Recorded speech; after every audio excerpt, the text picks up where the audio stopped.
When you first hear of a zombie outbreak, there's going to be no time to go and get supplies. So we're going to show you how to modify your car using stuff you can find around the house.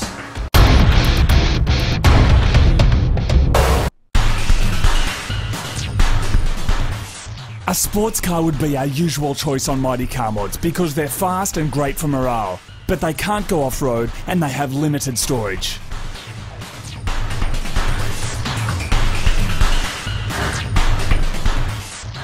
A school bus or truck can carry many survivors and they have huge storage capability, but they're slow, hard to manoeuvre at speed and they use a lot of fuel.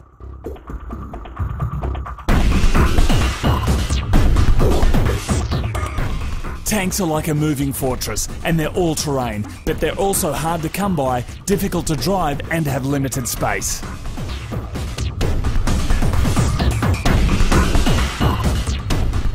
Four-wheel drives are fast, they handle well, have good storage and they're all-terrain. They use more fuel than a small car, but they're much safer and also easier to find in suburban areas.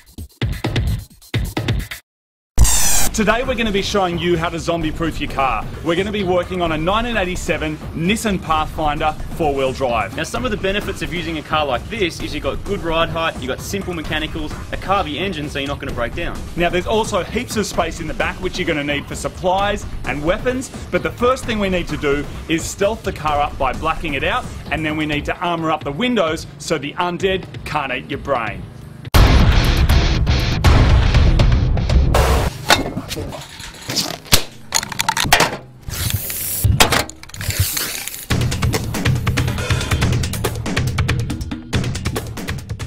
So the car's been totally blacked out, now it's time to work on protection. Because a zombie would be through this glass and gnawing on your flesh in seconds.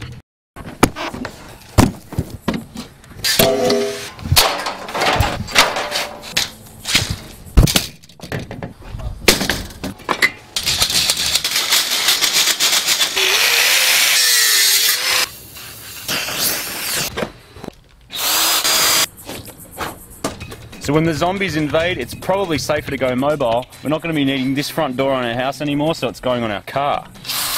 Let's do it.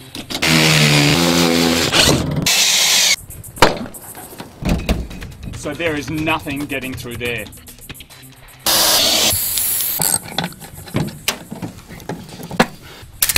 Glass is getting removed from the back because you can't shoot through glass.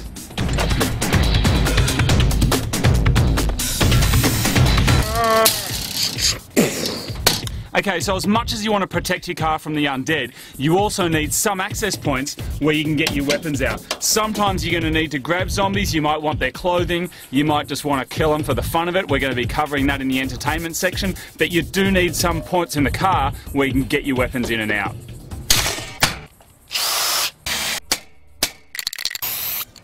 From here, they can't get in.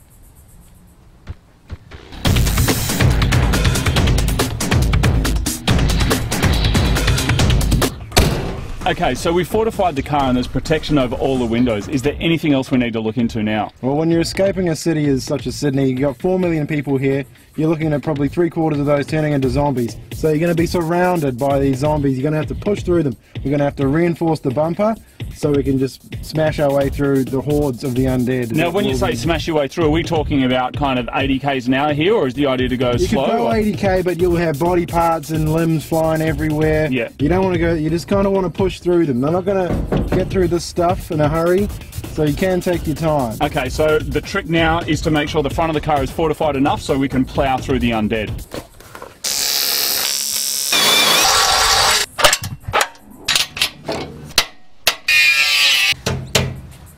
We've fortified the outside of the car. And now we're going to tell you about weapons. When you're on the run, there's certain things you need to take with you that you can find around the house. Now, a lot of people have spoken about taking sprays to spray zombies in the face. Is that any good? No. Okay, right. What about improvised kind of garden implements, spades, things like that? Spades are good, axes are good. This thing, I'd say leave in the garden. Okay, cool. All right. Standard hammer. Classic claw hammer, great for hammering in nails, prying up locks and smashing in skulls. Great, all right. Now we mentioned these earlier, of course. Little axes. Tomahawks, great fun. use the flat ends for woodwork, that stuff for brain work. Awesome, love it. All right, now of course the classic, we've got the double barrel shotgun. Double barrel shotgun, can't go wrong. As long as you got ammo, you're strong. All right, now speaking of which, now with ammunition, sometimes that can be scarce. So reputably, probably the best weapon to take with you is a samurai sword, a real one. We're not talking about a replica here. This here can be used over and over and over again. You do not need ammunition. It doesn't get gluggy because you have the blood drains here. You can have this strapped to your back at all times. You can take out thousands of zombies with these. If you do go to a replica store and they have them, try bashing them against the ground a few times. If they break, it's probably not going to do you any good against the undead. Now, if you're going to take 2 weapons with you on the road, out of all these, what would you take? Shotgun, sword. So what is the best way of attacking zombies from a vehicle? Well, it's always best to keep moving. So you need a driver, you need a gunner. Right, okay, so when we're talking a gun, are we talking riding shotgun in the passenger seat? You can ride shotgun, there's nothing wrong with that, but for a full spectrum advantage, you want to pop the top. When you say pop the top, you mean have someone sitting on the roof? Cut a hatch, mate. All right, we're going to cut a hatch.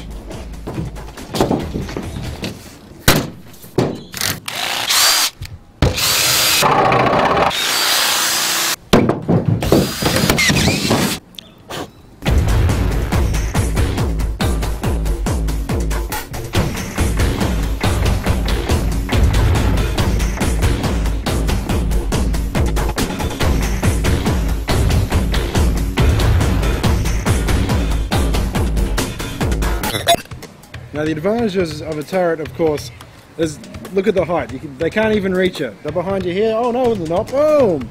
Over left. No, no, no. Boom! What if that is the rear? Oh well. Boom!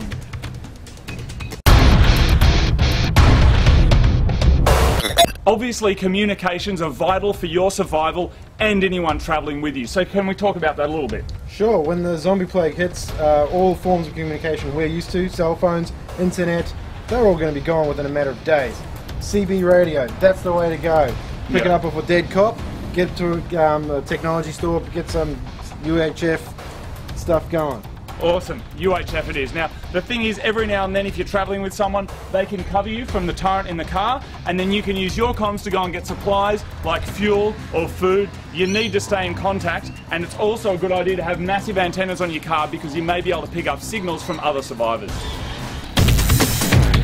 You know, everyone's turned into zombies.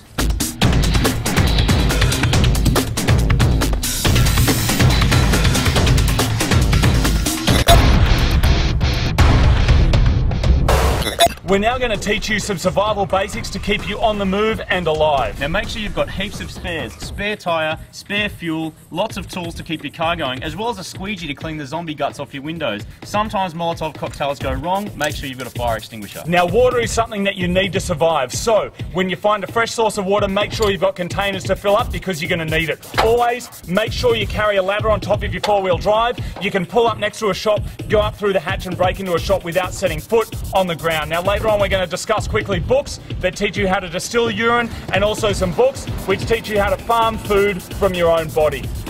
Now zombies aren't the only way to die once they take over the world, so keep a well-stocked first aid kit going, bandages, needles for stitches, tourniquet, disinfectant, because if you go to hospital once the zombies are out there, you ain't coming out. Exactly, and the other thing is you may find survivors that need your help, so make sure you're stocked up with food, water and medical supplies.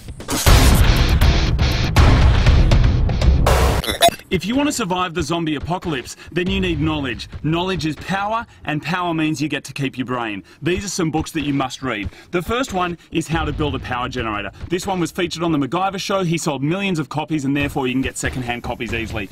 Combat Techniques Against the Undead. This was written by Sean Genders. He served in a lot of countries all over the world. If you want to learn how to fight, he's the guy to teach you. Check out a copy of that book. Now, Man-Zombie Relations by Ross Waldron. This is a novel, but it has a lot of information about surviving zombies, particularly if you fall in love with one. Obviously you're not, but it still makes a very entertaining read. Now, The Zombie Survival Guide. This is by Max Brooks. This is a very popular book. You can get copies of this in your local bookshop. Has a lot of useful information on how to survive a zombie invasion. Now, Urine to Water the Right Way. This was originally written as a guide to help you lose weight, believe it or not, but this is the complete unabridged version. Make sure you get the thick one, because this here teaches you how to distill urine and turn it into water that you can drink. Now, Decapitation for Dummies. This one was banned before it came out, but you can get this on some zombie websites, and occasionally it comes up on eBay, but it's about $100. Decapitation for Dummies is a really good one if you're going to use a sword to try and survive the zombie invasion.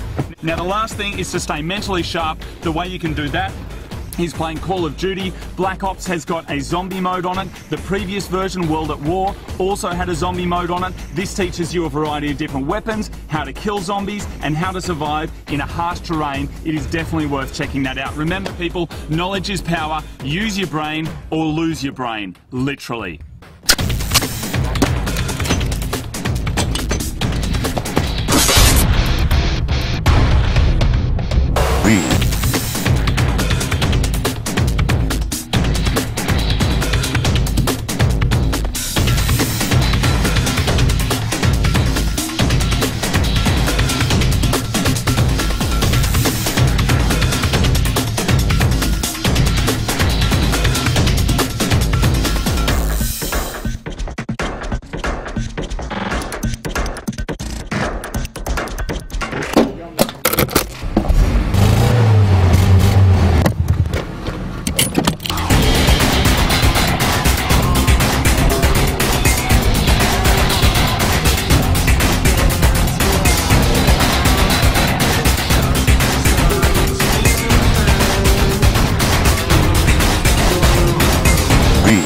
We hope that this presentation has helped educate you on how to stay alive when the zombie apocalypse happens. Now, during this presentation, we went through choosing the right vehicle and also how to armour it to keep you safe. We've also gone over important things like weapons, communications, and equipment you're going to need when you're out there on the road. We've also covered first aid, how to get food and water, and most importantly, how to educate yourself on how to stay alive from these brain-sucking beasts. And when the zombie apocalypse comes, keep a cool, calm, collected head, and you'll keep your soul. Because ultimately, at the end of the day, the only thing that's going to save you is you.